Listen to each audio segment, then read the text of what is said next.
স্ক্রিনে একটি শীট দেখছেন, কয়েকজন এমপ্লয়ির নাম, তাদের ডেইলি বেতন এবং মাসের বেতন দেখতে পাচ্ছেন।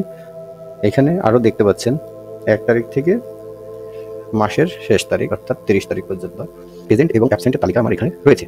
তো একজন এমপ্লয়ি মাসে কয়দিন অ্যাবসেন্ট এবং কয়দিন প্রেজেন্ট রয়েছে, টোটাল এটা আমরা কীভাবে বের করবো সেটা আমরা দেখব। প্রেজেন্ট এবং অ্যাবসেন্টের তালিকা আমার এখানে রয়েছে।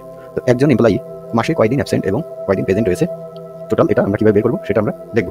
তো বন্ধুরা, এইখানে দেখতে পাচ্ছেন প্রেজেন্ট অর্থাৎ আমরা একজন এমপ্লয়ির কতদিন প্রেজেন্ট আছে সেটা আমরা দেখব। সমান সমান COUNTIF ফার্স্ট ব্র্যাকেট শুরু। এবার আমার 3 যেদিন থেকে শুরু অর্থাৎ 1 তারিখ, 1 তারিখের ঘর হলো D3। এই D3-তে ক্লিক করলাম, D3 এরপর দেব = লাস্টের ঘর অর্থাৎ শেষ কোন দিন পর্যন্ত অর্থাৎ AG3। তো আমরা এখানে AG3 এটা টাইপ করব, AG3। এরপর দিব আমরা কমা, ডাবল ইনভার্টেড কমা। এখন আমি কি লিখতে চাই অর্থাৎ প্রেজেন্ট। তো দেখতে পাচ্ছেন আমাদের প্রেজেন্টে P এবং অ্যাবসেন্টে A।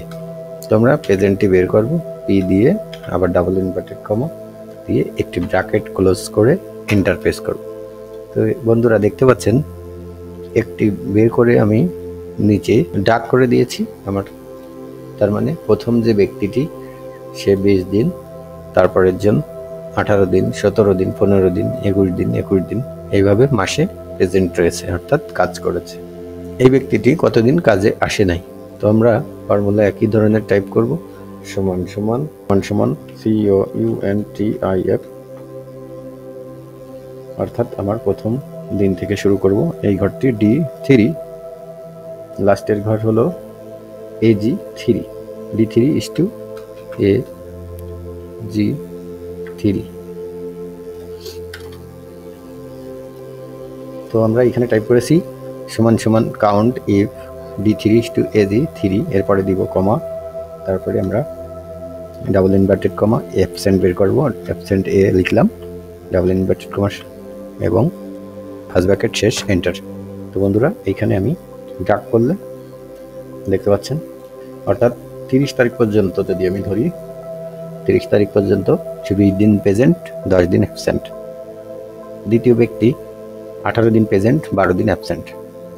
তো এইভাবে আপনারা চাইলেও খুব সহজে একটা প্রতিষ্ঠানে কতজন কর্মী আছে এবং প্রত্যেকে অ্যাবসেন্ট এবং প্রেজেন্টের তালিকা খুব সহজে বের করতে পারবেন।